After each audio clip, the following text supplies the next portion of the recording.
Hey, and welcome back to Game Talk. I'm your host, Sam and Mia. Today I'm joined by Connor Hey guys.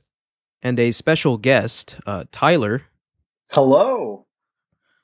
And Tyler, why don't you introduce yourself, give a little bit of background with regards to your relationship with gaming and particularly tabletop gaming?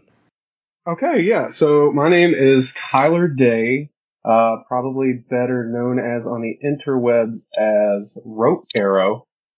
And I am an illustrator, graphic designer, and lifelong total gamer. I've been playing video games since as long as I can remember. First game was Kirby's Dreamland on Game Boy Color. Nice. And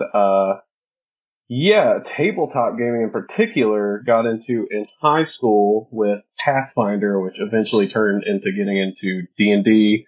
And me and Connor played D&D 5th edition and Pathfinder and all kinds of other stuff. I've done 5th edition hacks. I've done all kinds of stuff, but the biggest thing recently is that I actually got some art in Magic the Gathering, which is currently my favorite game, period. And yeah, I love it. Yeah, that's really cool. I know, obviously how big Magic the Gathering is, and I think it's interesting having you on the show, Tyler, as someone with, I would say, a pretty vast amount of experience with tabletop games.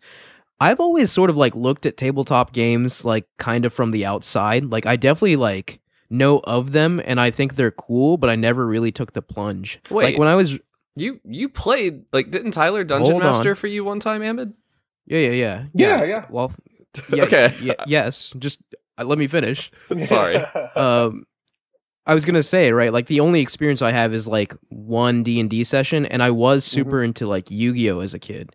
Yeah. But other than that, right, I occasionally play tabletop-esque kind of games in the form of video games Slay the Spire and stuff like that, but never really got into Magic, although I have had people tell me all the time that I need to play Magic. Yeah, it is low-key the best game in the world. Just because it is and this isn't me shilling for it, you know. I just genuinely adore this game. It is, it's probably the most complex game I've ever played. It's if, you took chess and then stapled goblins onto it and all their individual chess pieces do their own thing. And they come at you at random, and it is just, it doesn't look like it if you watch someone play, but it is just high-octane brain games, and it is, truly, truly the funnest thing I've ever played. Yeah, one of these days I'll probably buy, a starter deck or something and, learn the ropes. It's just, so intimidating, because I know there's so much of it. It seems really intimidating from the outside looking in. I've even played a few... Yeah. I've played it with you, Tyler, and had a decent time, but if I wanted to go about actually owning my own cards, I don't think I would know where to start. Yeah, no. So the base mechanics are really easy to grok, because at its core it's a resource management game, right? It is you have your lands, and your lands make mana. You can use your mana to pay the cost of spells, and those spells affect the game in literally limitless ways. The spells are where it starts getting a little complicated. But if you're ever interested in it, I have what's called a cube. So the coolest thing about Magic to me is it's one game system, but it actually contains probably 100 or more different game sets in it. And Cube is one where, basically you make your own, set of cards out of it, and you're limited to those cards, and that's what you play with. And I've designed mine to be beginner friendly so that I can get friends into the game or play it more like a board game, with people who haven't played before or something. And it just showcased the cool art in the game, which is without a doubt my favorite part. So you mentioned like these sets, and I imagine like any one set can play with another set. Yes. So there are. So I kind of worded it poorly there. The sets are like the yearly releases that come out, right? So then within Magic there are formats, which are basically entirely games upon their own that use their own card pool. Most of the format, well, maybe not most, but most of the popular formats, at least in Magic, do not use the entire, like, 50,000 card pool, right? Because that is insanely overwhelming and, like, really hard to look at and know how to approach. But, each year they come out with 4 what they call premier sets that are kind of your big ticket, like, they're Marvel's releases every quarter, That's what advances the story. That's what advances the gameplay for the most part. So there's a story too. Oh yeah. Interesting. There is like bottomless lore for Magic. And as someone that's like weirdly a lore head for like every other thing I'm into, I'm not that into Magic's lore. I do like it. I read it. But I come to the table to do silly, big number stuff. But yeah, and like each one of these sets that comes out every year, there's 4, there's one each quarter, just about. Each one of those is its own format. So, commons, uncommons, and rares, you can open 3 packs and play what they call draft, where you pick a card and pass it, and then you build a deck that way. Or, they're sealed, which is you get 6 packs and then make a deck out of that. So the reason I've been trying to get Connor into it and that I think he would actually like it is that it has this roguelike quality to it. Yeah, it is just, it's highly skill intensive, but it does come down to randomness a lot. So it keeps it casual for the most part. And yeah. See, my closest frame of reference, and it's probably not even a good frame of reference, but my closest frame of reference is Yu-Gi-Oh! Right? Mm-hmm. And like after they started adding some of the more advanced mechanics, like basically everything after like the Yu-Gi-Oh! GX show where they started doing like synchro monsters and XYZ monsters, I have like no clue how any of that works, and I just sort of fell off. But I imagine with Magic, because it has an even like more storied history, that like new mechanics are being added all the time. Is that a correct assumption? Yeah. And like how does the balancing work with that? Like as in like are cards that were released like 20-25 years ago or whatever still relevant? Yes and no. So Alpha was the very first set, and it contained in it what's called the Power 9, which are the most bonkers cards like ever printed in the games, absolutely broken. They read really disappointing, but like I'm sure you've heard of the Black Lotus. It's the Magic card that goes for, I don't even know. I don't want to sound like an idiot and just make up a number, but it was hard for like Post Malone to get one, if that makes you realize how much this goes for and how rare they are.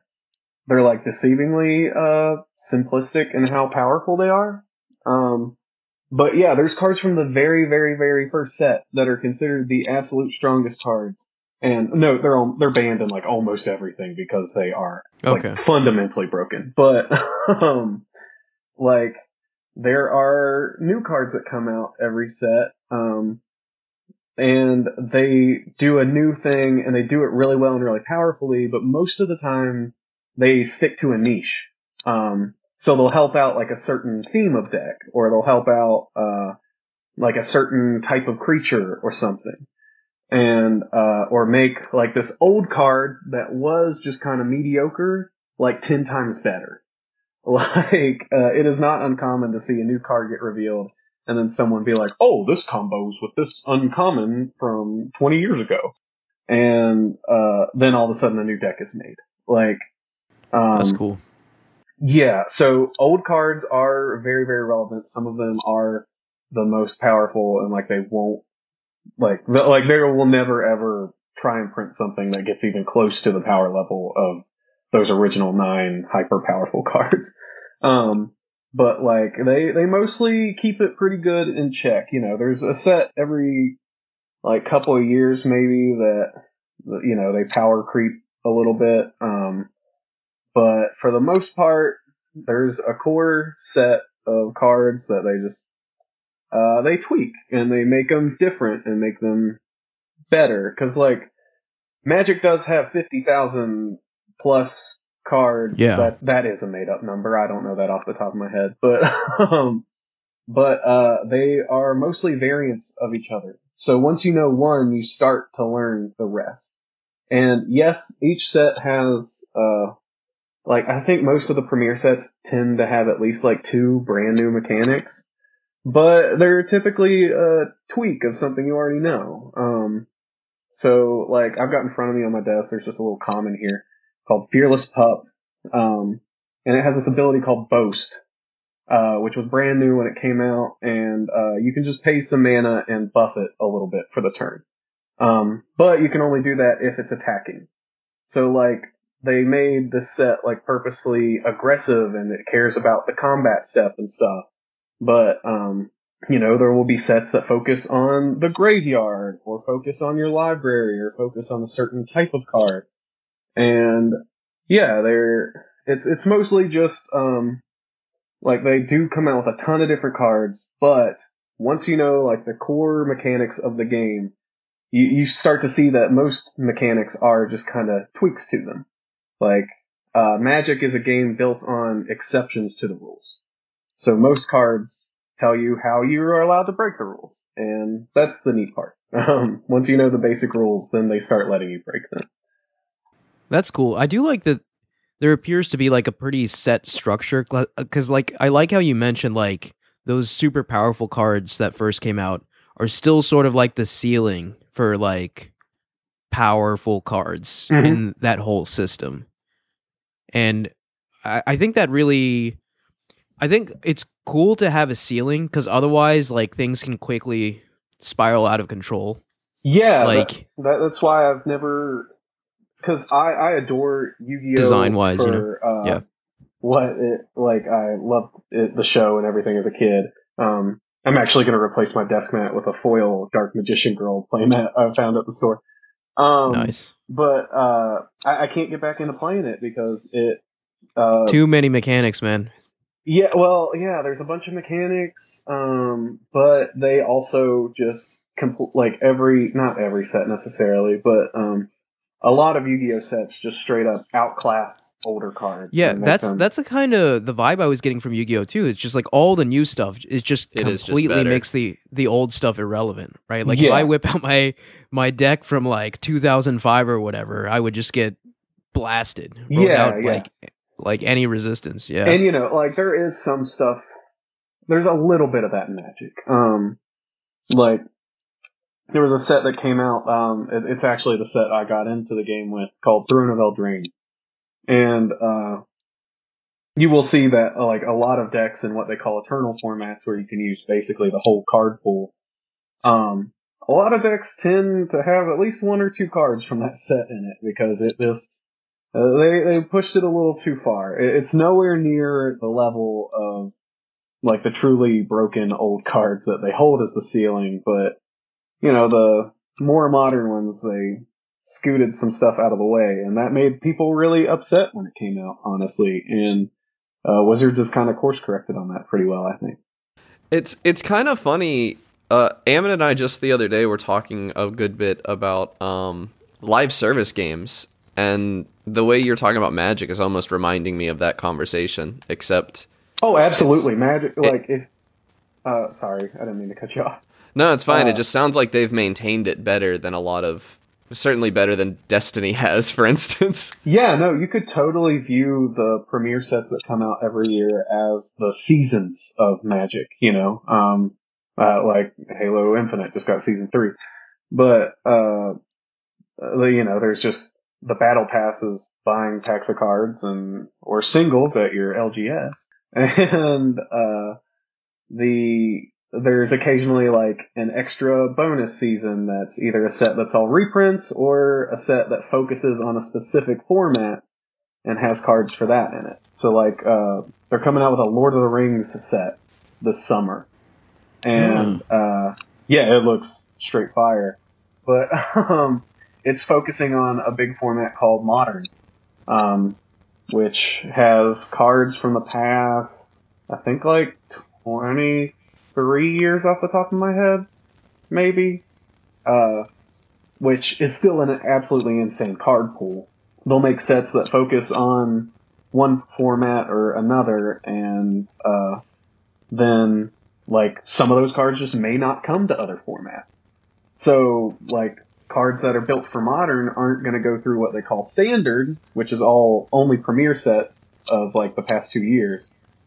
And so cards that are going straight to Modern can be a little stronger, because they have to face the like 20 plus year card pool as opposed to the 2-year card pool. So there's interesting. There's a weird balance with all of it, and yeah, it brings a kind of hype to it when you get a set made for like Commander, which is the biggest format right now, where it uses literally every card in Magic except for those Power 9 and a couple other banned ones. But like you basically have access to the whole pool of cards, and that is exciting when they print cards directly to that, because you know they can be at a certain special power level, you know. Yeah. So I'm curious. Yeah, go ahead, Connor. No, I was just like, I don't know. I swear everything I hear about Magic makes it almost more intimidating to get into than it was before. There's just so many rule sets and everything. Yeah. I do. Yeah, that's why I said like, yeah. I was just going to say, that's why I said at the beginning, like, that's why, like, I definitely respect it, and it seems cool. I just feel like it's just, I have to commit hard if I need to do it, and that scares me. I will say, like, as someone who just sat down and played 2 rounds, I think, with Tyler, the base rules are easy. Like, you can learn to play a hand of Magic, but, like, if you wanted to sit down and get good at it, that sounds hard to me. Well, see, no, and that's my buddy David. He hasn't played in a hot minute, like probably close to a year at this point. But he hyper casual, never goes to the game store with us or anything. But like he will, if we're having a Commander night at my place or just at the boardroom separately, which is my local game store. Shout out to Josh and Kayla. If he'll just come over, he'll borrow one of our decks, play it, and he has beat us several times. Like, and he plays literally once in a blue moon. And still has a basic grasp of the rules, and you know, we're all friendly, so if he has a question. But, and then there's things like my cube, which is its own format, essentially. Yeah, that's what I played. Yeah, where it's just 2 packs, you don't even have to think about building the deck. You just smash them together, and you have your own little 40-card deck, and you play with it that way. And they have easy to, like, kind of grasp themes about them. Yeah, so it seems intimidating, and it honestly is intimidating. That's why, like, I love the game. I will, like, herald it forever. But it's hard to just be like, hey, everyone come over to my place and learn how to play Magic, because it is really hard to get over that for some people. But once you grasp those core rules, you start to see that the cards, even though they have blocks of text on them, are like, the blocks of text are just like saying, hey, do this thing you already know how to do, but do it just a little bit differently.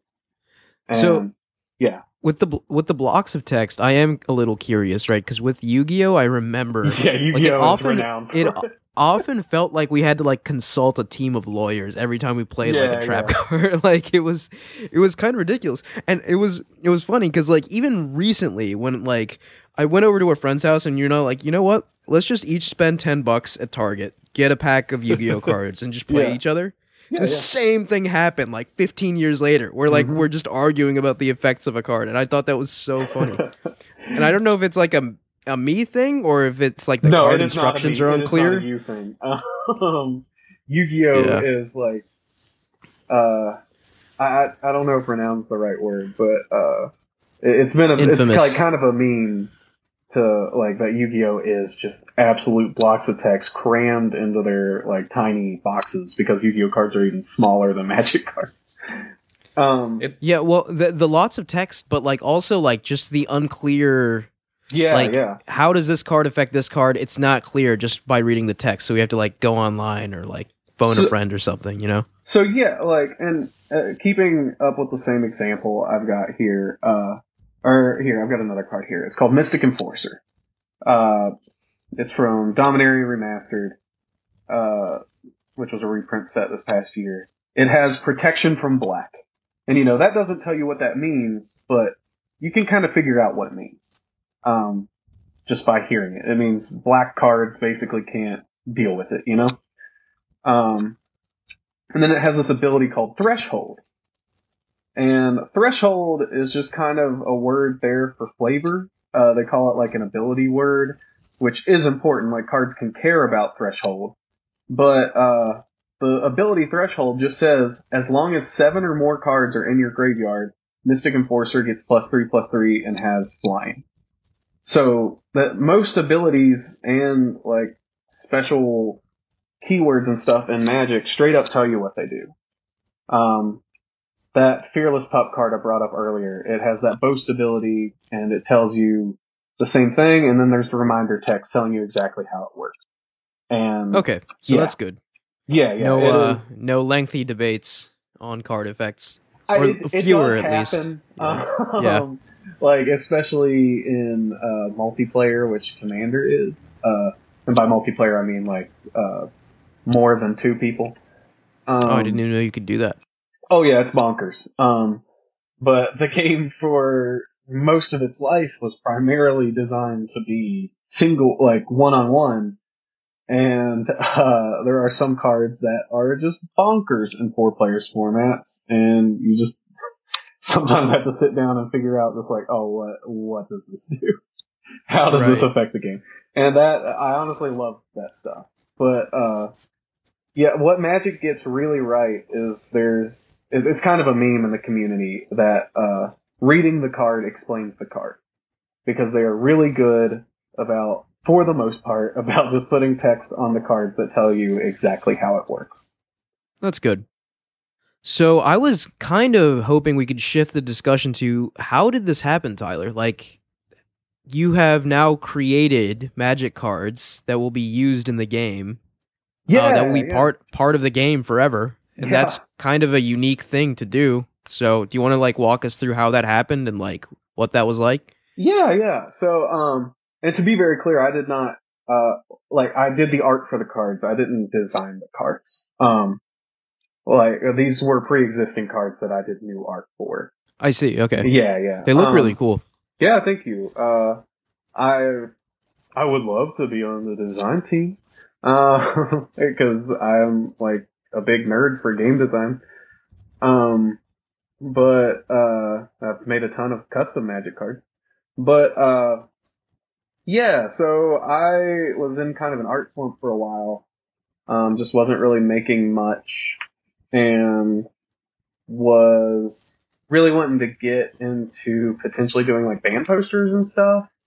And I was just sitting at my desk thinking like, man, I really need to practice this if I ever want to actually do it. And so, I was like, just what's something that I can make like sick art for that has a ton of words on it that I can use for practice. And, I had my favorite Magic card, Ghostly Prison, on a little easel on my desk because I was looking at it. And, I was like, oh, I need to draw some Magic cards. And so I did.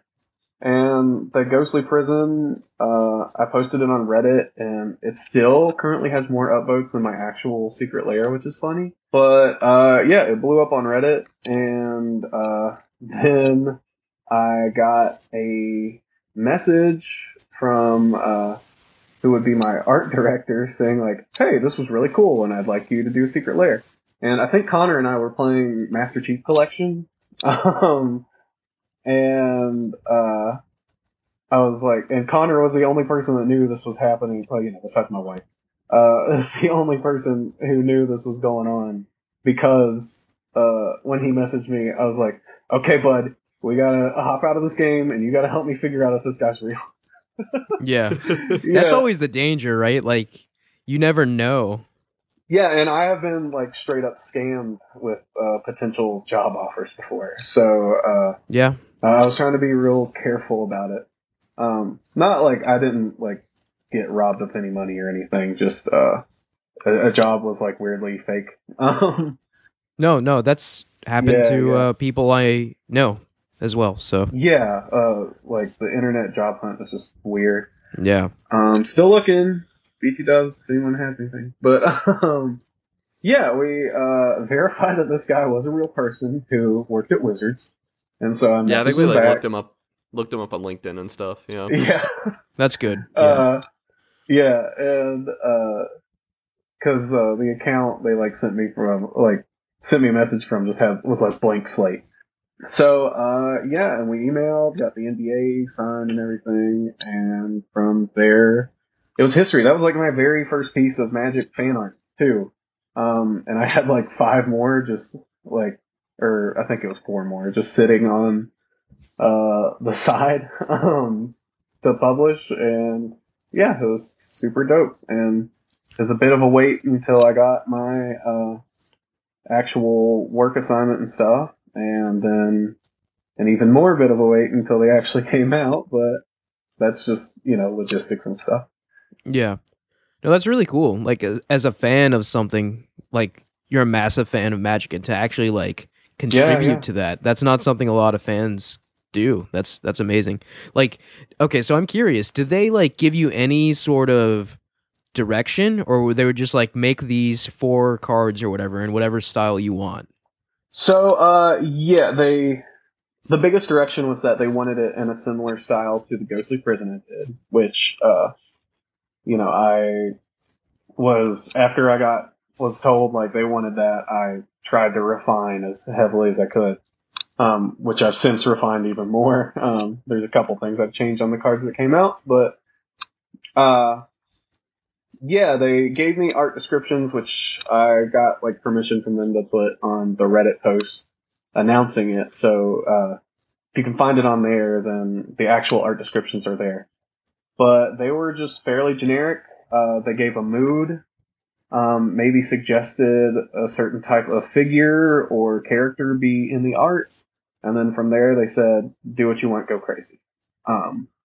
That's really cool. So yeah, like, what I've gotten a bunch of compliments on is that my art had like a bunch of Magic's villains in it because I love them. And that was, besides the one for Eldrazi Conscription, because that's literally got like the creature's name on it. But besides that, like, I'm the one that decided, like, oh, the Phyrexians are going to be on this card. I was originally going to have the big, like, basically Magic's Thanos on the counterbalance, but we swapped it around. Which the guy on counterbalance is actually an NPC from the D&D game. I DM'd for Connor for years. But he showed up for like a session maybe. Yeah, no, I had a ton of creative freedom on it, and because I was so ingrained in the game and what a Magic card looks like, they actively had to push me to push it a little further, especially in the colors department and such. Cause I was obsessed on Bruna cause she's a white-blue card. And I was like, how do I use crazy colors and make this white and blue? Like, without it like clashing or looking like, cubical or something.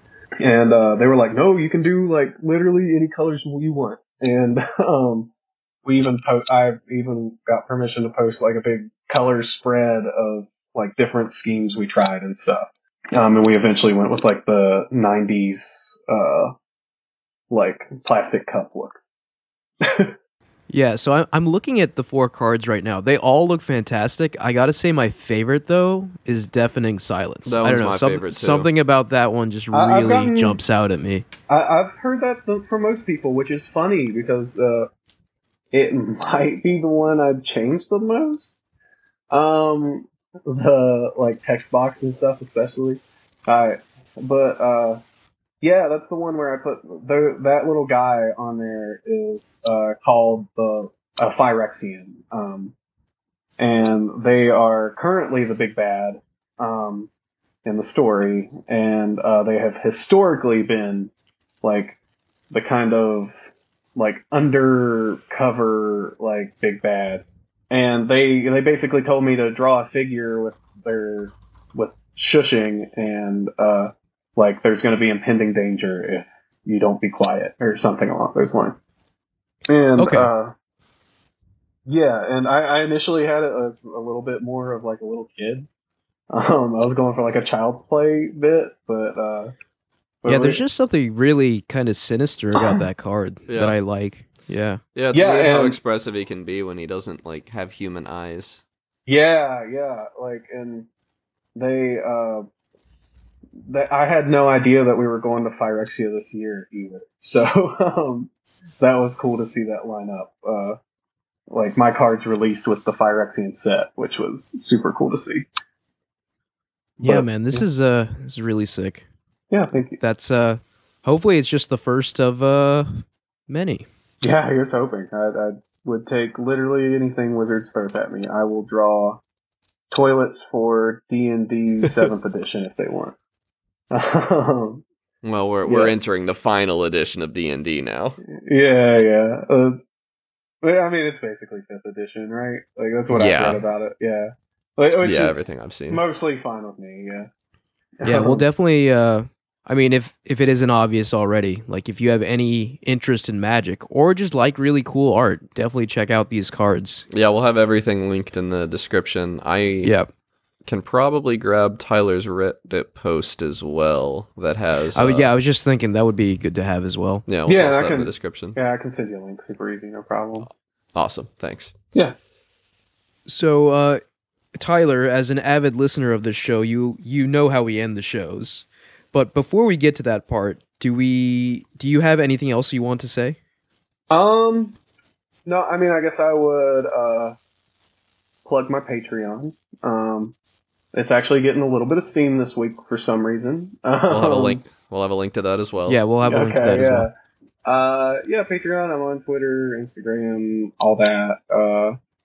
I do post on Reddit a good amount. I try and just be wholesome on there. But yeah, and yeah, hell, I mean, like, we can play some games together or something. I don't care. Yeah, I am Rope Arrow on everything. That's even rope Xbox- _arrow, right? Yeah, for like Instagram and Twitter, it's underscore, and everything else it's just a space. Even Xbox Live, so add me on there. And yeah. All right, so we typically end by talking about the games we're playing, but seeing as how this is a tabletop-centered episode, maybe we could talk about tabletop games we were playing or that we recommend. Obviously, we've been talking about Magic for about 40 minutes, but Yeah. Tyler, is there anything else you want to shout out, or just talk about Magic some more? Or Yeah, so Connor's gotten in on this a little bit. We like having board game nights. Last time we had one, Monikers was That's a the huge game. hit. Yeah, I was gonna say Monikers. Monikers. I Oh, love okay, that okay. game. I'll talk about something else then.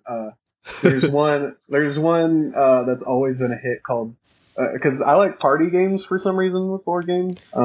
They are fun, yeah. Like if I'm with someone that's really into like the super in depth like miniatures and like massive sprawling board stuff, I can get into one of those board games. But we've had a ton of success with the game called Just One, and it's kind of like head card. I think that's what it's called.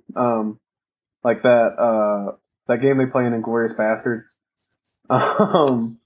where you like write a celebrity on a card and then stick it to your forehead. Right, yeah. You have to guess who you are. It's kind of like that, except you you pick at random and without knowing what it is, a word, and then, or like a concept, and then everyone else at the table has just one word to describe what it is, and then you have to guess based on that. So it's this fun kind of collaborative party style game, which is what I really like when it comes to a board game. Yeah, I mean, like those party style games are definitely like super fun. Like I was, I don't know. I wish my friend group would be more into that, honestly. But I have like dabbled with like some of like the more like super in depth sort of like, you know, this is gonna take multiple play sessions kind of games. Mm-hmm. Like, have you heard of a game called Scythe? I think I've seen it on the shelf. It's like, yeah, it's like an alternate history kind of sci-fi board game. Okay. I've only played it the one time. I went to like a board game bar with like my cousin, and we spent like a couple hours just trying to understand the rules. But I remember when we finally played it, it was super cool. And like, I guess as someone who isn't too familiar with these kinds of board games, like the design of it impressed me so much. Because this guy, the guy who designed it, like you could play against just the AI, right? And the AI was like a shuffled deck of cards. And like you could like remove certain cards or add certain cards to like lower or increase the difficulty of the AI. Yeah. And I was just like, man, that's so, just like the amount of design work that went into that. That's so cool. There's one like that my buddy Paul has been playing. You can even do single player on it. Yeah, that's what it was. It was like single player and multiplayer. Yeah, like you could do either one. Let me text him and see if he'll reply by the time the podcast is over. But it's like a kind of almost like Darkest Dungeon kind of, plus a choose your own adventure micro D&D experience. It's super cool. But yeah, and there's like space versions and stuff. So if you liked that and want something that's like way more broken down, I'd highly suggest that. And if he doesn't reply, I'll just send it to you. Okay, yeah, cool. But yeah, it's super fun. Yeah, so like, shout out to Scythe, shout out to Yu-Gi-Oh! Obviously, huge mainstay back in the day. Like, and it's still going. Like, oh yeah, it's still going. It's just way over my head now. But like, back when I was in like late elementary school / like basically all throughout middle school, there was a period of time where I wanted nothing but Yu-Gi-Oh cards, right? Like I didn't buy video games, like I didn't want like presents. I just wanted Yu-Gi-Oh cards only. Yeah. Like, and it got to a point where, you know, like my parents hated it because they just like took up space and stuff. Yeah. But like I was really proud of my little like miniature lake of Yu-Gi-Oh cards. Like I remember like making like snowmen in my Yu-Gi-Oh cards because I just had so many. I like dumped them out. Oh my god! Oh my god! You didn't have them in like a binder or anything? Even I had them in a binder. No. Oh, I'm a very gosh. disorganized person. I was a disorganized kid. I'm a disorganized adult. But I had them in a giant bag, just like a humongous bag, and like I remember just like dumping them out and like trying to swim in them and stuff. This is how my friend Christian stored his video games when we were kids. Yeah. And he left the whole bag at a restaurant once and it got thrown away. Oh my god. He lost so something depressing. like 20 or 30 Game Boy Advance games, I think. It was real. It was actually very upsetting. I don't even know if it was his fault. It might have been his dad, but you're just McDuck in your Yu-Gi-Oh card. And I feel like I've told this particular story on the podcast before, but it's appropriate, so I'm going to say it again. I have two extremely distinct memories with Yu-Gi-Oh cards. One is I went to, I think it was either Walmart or Target, and are you guys familiar with like those like tins that have like several booster packs? And, like, maybe like a like maybe like, it was like 15 packs per. No, I used one of those to store my deck typically too, the 10. Oh yeah, and it would just rattle around in there. Those tins back in the day, I don't know about now, but I think back in the day they cost like $20, right? Does that sound right to you guys? Sure. I was not paying for them, so I have no idea. Yeah. So they cost $20, but I noticed at the in the little like aisle where they were selling them, the decimal point had moved over. So it was $2 per tin. And I was just like, this isn't right. This is a price mistake. But I was just like, I'm going to go for it. So I just loaded myself up with like an armful of tins. And then like I went to the counter or whatever, and it was like hundreds of dollars. I was just like, but look, they're only $2 a piece. Yeah. And obviously the person working the register, like, I guess they didn't really even care, right? But they took a look, and they took a look, and you were like, yeah, you're right. So I paid like, like under $50 for like hundreds of dollars worth of cards. Oh my God. And I just felt like a bandit. Yeah, it was. That was one of the happiest days of my life. Heist of the century. Yeah. I want to steal. Oh my God. I also. Awesome. My most formative memory with Yu-Gi-Oh is also sort of theft, and I feel terrible about it. I'm pretty sure I've also told this story, but I used to go to Yu-Gi-Oh tournaments as a kid. They had them at Books A Million in Quarter G. Oh yeah, I remember that. And I went there, and I got matched to play this kid who was way younger than me. Like, I was a kid. I was in, like, elementary school. I was, like, maybe a 4th grader or something. This kid was, like, a 1st or 2nd grader. But he had a Winged Dragon of Ra, and he tried to play it, and those were, obviously, they're not tournament legal. And I told him that, and he looked really bummed about it, and I said, I'll trade you this, what was it? It was Blue Eyes White Dragon, because he already had one, and he had the fusion too. So I was like, you only need 3 of them to be able to do the fusion or whatever. I don't even know if that was true. I didn't know the rules. But I feel so bad for scamming this kid out of his Egyptian god card. And I still have it to this day. I have a Winged Dragon of Ra and Slifer the Sky Dragon. Yeah. I've heard that story, but I didn't know you still had them.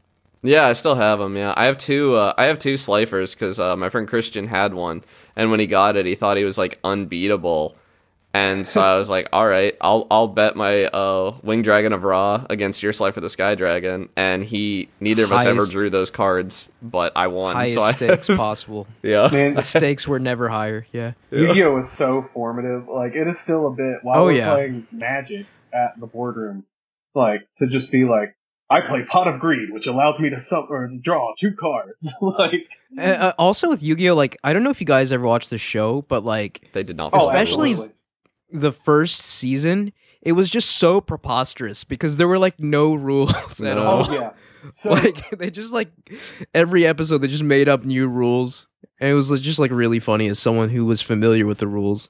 That's and this is to go kind of back to Magic a little bit.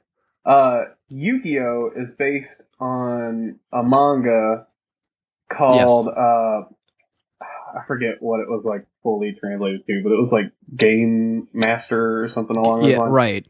And it used to not like it used to be like the card game, but there were other games too. Yeah, right? Like, I mean, I'm sure they would have done Kickball or something. And like the like Duel Masters or what was it called? Whatever. The card game in that manga was a parody of Magic. And oh wow, okay. Yeah, and like it used like basically the rules of Magic like made up. So like it really all does go back because I mean Magic was the first trading card game, but like Yu-Gi-Oh is way more based on Magic than people tend to know it. And so like the reason, especially in the anime, I think that Yu-Gi-Oh's like rule sets seem like all over the place and made up is because they were. They were based off of a manga that did not have a rule set. And so, like, especially like the early years of the game, like, there wasn't like, not like Magic that has like this big phone book sized comprehensive rule book. It was just kind of all over the place, and you just kind of had to guess and trust the bigger kid at the playground that he was right about it. Yeah. No, yeah. Speaking of like kids at the playground, I remember there was a distinct period of time. I think it was like 4th grade. I don't know if your guys' elementary schools operated this way, but like there were phases where like things were popular for like a month or 2. Oh yeah. And like then something shifted. But I remember distinctly Yu-Gi-Oh became popular. Like it was like 3rd or 4th grade for a while. And for a couple months there, everyone would just bring cards and like play during recess and stuff. And it was awesome. Oh, I don't think we were allowed. A lot of that. I know Pokemon cards were banned at my elementary school. Yeah, Pokemon and Yu-Gi-Oh were both banned at Crosslanes Elementary. Yeah, so I think at Kenna Elementary, we did bring the Yu-Gi-Oh cards, and that was cool for a while. Beyblades were also banned, I believe, but we had a. That was the only one I snuck in Beyblades, and we played. Beyblades could had a actually whole hurt economy. someone. Yeah. Beyblades had a whole economy around it, and I remember being into service shops. Beyblades. Oh my god. Okay, this is a whole tangent. So, Yeah. so I was super into Beyblades for a while, and Okay, we then were too. so my family, and Connor knows this, is from Pakistan. So every couple years we'd go and visit, and of course in Pakistan you can buy like actual metal Beyblades. Oh yeah. Well, that's And, the thing is like when we were on the playground, we would straight up like modify them and make them metal. make them they like sold heavy dangerous, metal yeah. Beyblades here. Like they were called heavy metal, and they had like an aluminum ring around them or something. Yeah, I mean, I don't think you could get them around like. Well, I don't know. Maybe you could get them at Target or something. But like, I bought mine at Walmart. This thing was like I think. I don't think I'm pressing on you guys. This was legitimately like a weapon. It was sharp. Like the whole thing you was could- metal. Yeah, the whole thing was Oh metal, my yes. god. Yeah, you could not touch this thing. It would like tear your hand to pieces. And I remember at my grandma's house, like I like unleashed it, like I let it rip, as it were. And it like just it created like it carved up her wooden wall. Like it just created like gashes in her wall. I was like, yeah, this isn't ideal. Yeah, like it was a weapon. Yeah, like I was just like I felt bad afterward, but like it was actually like making chips in her wall. Oh my god, that's so funny. I mean, I probably did that. I don't remember anything about Beyblade except that I like the one called Dragoon. Yeah. Dragoon was like the main one. I remember watching the show too. Yeah. Yeah, No, yeah. it's still on too. Very And like, vaguely. no way, really? Yeah. Like, it's I was at continuing? the beach. Oh, well, yeah. as of last summer, it was still on. I was at the beach at an ice Wow. cream shop, and it was on, and I was like dumbfounded. It Yeah, was they rebooted terrible. it. I just Yeah. remember like the characters in the show, they would like let their Beyblades rip and like sparks would fly when they would Yeah. hit each other. And like I was able to recreate that with my metal Beyblades. Like it was yeah.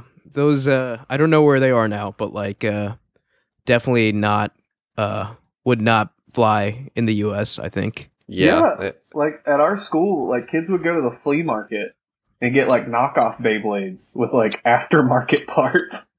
And like Yeah. there was one kid's dad who was willing to like modify people's Beyblades, and we would give him our Beyblades, and he was supposed to bring them back, and then he never did. Was that TJ's dad? That was TJ.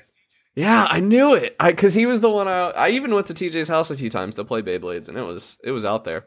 Yeah. Man, yeah, that was like this like I haven't thought about Beyblades in like a decade or two, right? Yeah, like it's just been like yeah. it's just been like talking about this has resurfaced so many memories. There was a period of time where I was obsessed with Beyblades. I was convinced that I could learn to like actually control the position of my Beyblade like they did in the show too. Yeah. Oh yeah. Yeah. Your little kid psychic powers. Yeah. But yeah, like I remember explicitly when I was in Pakistan, I was just like, okay, I know I can get like an actual dangerous Beyblade here. And I was like, I want to find it. And sure enough, like at a toy store on like a street market, I was able to find one. Yeah. It's funny that you like knew as a kid. Like Yeah. Like, oh my God. I got so much weird, sketchy stuff from Pakistan. Okay, so like another thing I got, and this is like completely not even related to like games or like anything that we talk about, but I got a copy of Harry Potter and the Goblet of Fire. Yeah. While it was in theaters, right? In Pakistan. And so I popped it in and watched it, and it was like obviously like ham footage, right? Yeah.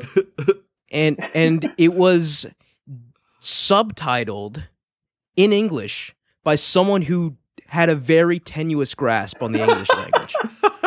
So all of the subtitles were just wrong, and it made for an extremely entertaining viewing experience. wait, so what That's language only was way the I would movie watch in? Harry Potter. It was in English. They were speaking English, but he added English subtitles. And the subtitles weren't like toggleable. They were just there. Yeah. And Yeah. and they were like highly incorrect. That is the that's- only way you could get me to watch Harry Potter. Yeah, So it that's was really an good. extremely entertaining movie, and I hope I still have it because it was Yeah. just like freaking hilarious. I would Like love it to actually watch turned that movie into a comedy. Oh, that's awesome. But yeah, so you can find all sorts of magical things in Pakistan, I guess is the moral of the story. Yeah, yeah. It sounds like it. That sounds fun as hell. All right. Yeah, so I guess yeah, Yu-Gi-Oh. Yeah, I'll close this out with Monikers. I don't actually really like board games, but I really liked Monikers. I'm not a big tabletop guy. I like D&D pretty much exclusively, and I had an okay time with Magic. But I actually really enjoyed Monikers. It's a game where you're given, like, you go through a bunch of cards and you just choose ones you like. I think 40 of them. And then, yeah. And then there's 2 teams, and you have a time limit, and one person gets to read the card, and you have to make the other people on your team guess the name of the card. And the first round you can do anything up to and including reading the actual writing on the card. You just can't say the name. And it's just like, history stuff or pop culture. Like, the cards can be anything. Yeah, so it's kind of like super charades. Yeah. Yeah. But it's the first round is very easy. Yeah. Well, except some of the cards are extremely obscure. Yes. Oh my god. And there's Like like ridiculously. there's some that are like really messed up. Like it said like the description was just, it had a QR code at the bottom, and it said like, Oh, really- yeah. it said like a messed up baby pig with like head like genitalia, and like it was just horrible. Wait, so you're supposed to like imitate that? No, you're Yes. supposed to do Well, yeah, whatever you have to do eventually. to get the other person to guess it, essentially. Yeah, Man. yeah. Like, Yeah, that's tough. And like some of them, like there's definitely some that the next time we play, I'm just gonna go through and take them out Yeah. because they're kind of impossible. Like Yeah. that one, like going to one that's a QR code, like of a picture. Like, how are you supposed to describe, like, guess what that is? Yeah, I mean, Um, you were allowed to show them the QR code, I think, but yeah, it was Yeah. fun though. But like the fun part is like in the second round, I think it is. Mm-hmm. What is it? No, the third round is charades. What's the second round? Let me just go get the box. Okay, I'll be right it back. gets harder every round, and you can even like the rules go for 3 rounds, but you can go even further beyond if you want to make even harder rules. I know the third. Oh, I think the second round is charade and sounds. Maybe. Oh, Yeah, something. no, like the that. second I round is gotta- charades. The third round is one word. Maybe. Yes. So like by the third round, you actually know like what's in the deck of cards, so it's easier to guess when you only get one word. So Yeah. round 1 is use any words, sounds, or gestures. Round 2 is use only one word, and then round 3 is use just charades. So the next 2 rounds really reward memory. Yeah, it's a yeah. really fun game. I remember when we got to the charades round. Tyler's friend Zoe. What's Zoe's boyfriend's name? Her husband Torin. Oh, her husband. Sorry, I didn't know they were married. Yeah. No, you're But good. Zoe and Torin, like, they were competing, but then in the third round, their charade skills were devastating. Oh yeah. They are like- I felt totally outclassed. So I just pulled out 3 random cards from the deck, and so these are like things that you would have to try and get people to guess.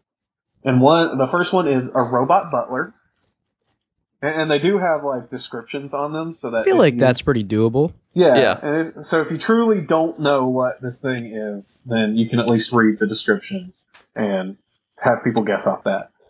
The second one is the crying Jordan meme,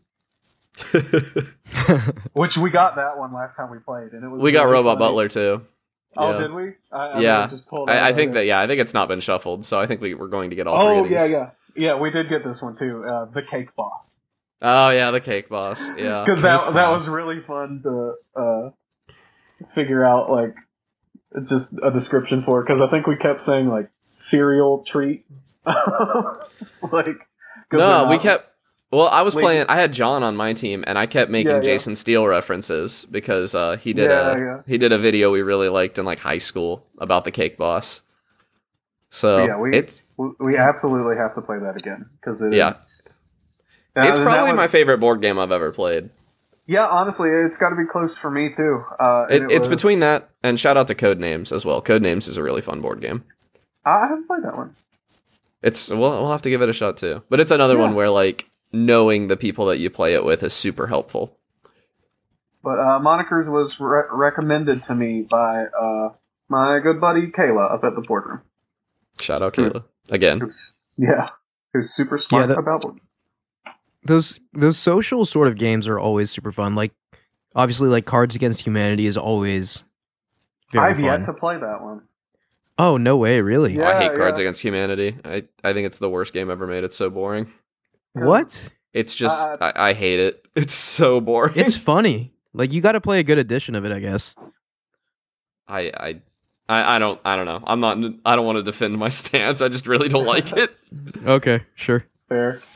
In high school, I played a lot of a game that's close to it called like Apples to Apples, I think? Yeah, they're the same exact game. That's the same thing, yeah. Yeah, and I wasn't too big on that one, so I never really sought out to play Cards Against Humanity. But Monikers is close to that, though. It feels like refined. And there's like 1 billion expansions. Yeah. I mean, there's a lot of cards in the base game, unless there were expansions in that. This isn't even the base game. They didn't have the base game. Oh. And Kayla only had the expansions, and I was like, oh, but she was like, yeah, and you can play them entirely on their own. So, yeah, so I've still got to buy the base game, and like, Monikers is the only board game I can see myself actively buying like expansions and stuff for. Is that? Oh yeah, yeah, it's really good. Oh, one thing I definitely want to shout out here is a very famous board game that I've very recently got into is Settlers of Catan. Oh yeah. Oh yeah, I played that. That is always a good time. Yeah, I've had a very poor experience with Catan. I think you were there, Tyler. I was like the only one there who hadn't played it. Our friend Kaloob was like tasked with. I forgot you were there.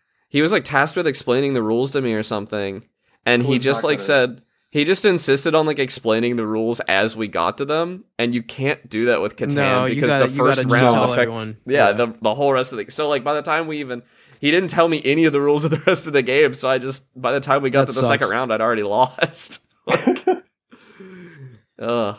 Yeah, I've only played the vanilla game. Like I know there's a bunch of expansions, but I don't know. Every time I've played it, I've had a good time. So, shout out to that game. One of the OGs. Yeah, it is very good. It's one that I feel like I would need a dedicated group to play with, though. Yeah. Because I think we even have like I think in my desk is like Whitney got me one year as a stocking stuffer traveling set of Catan. It's like just a little tiny pocket version. Interesting. Yeah, I've yet to play it, but it looks pretty fun. My dad has a collection of like classic board games that look like books. Like they did a special release for a bookshelf. We never play any of them, but he has a bunch of them. Yeah. That's neat. Also, I guess final shout out for me, and this is maybe like one of those weird me things, but I do appreciate a good video game version of a board game. Oh yes, I so right. So like, want the From Talk. Oh no! Oh, so you mean the opposite. He means playing Monopoly on his Switch. Mine is exactly. Okay. That's exactly what I meant. Yeah. So yeah, it's kind of weird, but there was a phase as well where like my friends would all get online and we'd just play like Uno or something. And I thought it was kind of fun. But they do have like Catan online. They do have like Monopoly and stuff, but in game form. And I imagine like for Yu-Gi-Oh, they have Yu-Gi-Oh! Duel Links now, which is like the like de facto online Yu-Gi-Oh. Is there like an online or like a video game version of Magic? The Arena, an official one. Yeah, it's called Magic Arena, and that's how it's. You can typically suggest new players play the tutorial on that because it's pretty comprehensive. I played it though, and like when we played on like on an actual table, there were still a few things I wasn't totally sure about. Yeah, you had a couple days in between though, right? No, it was that morning. Oh, really? Okay. Yeah. It had literally been like 3 hours. Yeah, okay. Then, yeah, it is. Once the cards are actually in your hand and there's like a bunch of mechanics, because, the cards in the tutorial are really simple. It just did a bad job of explaining mana, I think. Yeah, because it has like, it auto taps your lands. Yeah, and it stuff. tracks your mana for you. Yeah. Yeah. But, yeah, that is definitely the way to go if you are even curious about Magic. Try Arena, and if you're still pretty curious about it after that, then call me up and we'll figure it out. All right, everyone. I think that is going to do it for this week's episode. Again, thank you, Tyler, and definitely check out his cards, which will be provided in the link in the description, as well as his Patreon.